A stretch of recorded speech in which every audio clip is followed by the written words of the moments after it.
Hey guys, welcome back to my channel. उम्मीद करता हूँ आप सब लोग खैरियत से होंगे। तो दोस्तों, इस वीडियो में मैं आपको टूथपेस्ट के ज़रिए फटी एड़ियाँ हैं उनको नरम मुलायम बनाने का तरीका बताऊंगा। बहुत ही आसान और ज़बरदस्त रेमेडी है। एड़ियों के फटने की शिकायत ख़वातीन को हर वक्त रहती है, क्योंकि कुछ ख़वातीन की जल्द ख़राब होने की वजह से इनकी एड़ियाँ फट जाती हैं, तो कुछ ख़वातीन अपने पैरों का ख्याल नहीं रखती, इस वजह से उनकी एड़ियाँ फट जाती हैं। तो ऐसे में आपने क्या करना है, ऐसे में कई टोटके हमने आपको भी बताए होंगे, लेकिन आज मैं आपको जो रेमेडी बताने जा रहा हूँ वो बहुत ही कमाल की रेमेडी है।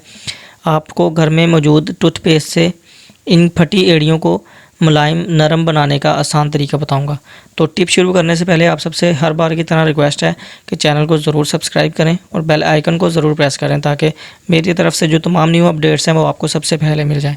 तो चलें दोस्तों, टिप शुरू करते हैं। सबसे पहले आपने एक आलू का छिलका मोटा सा उतार लेना है। इस पर टूथपेस्ट आपने डालनी है और इसको अच्छी तरह अपनी एड़ियों पर रगड़ना है। 5 मिनट तक रगड़ना है और फिर अपनी एड़ियों को गीले कपड़े से साफ़ कर लेना है।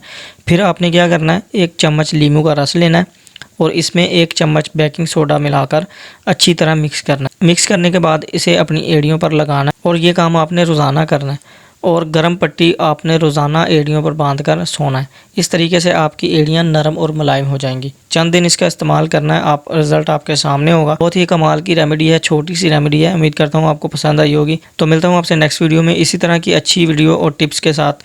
तब तक मुझे इजाज़त दें। अपना बहुत सारा ख्याल रखें। अल्लाह हाफिज़।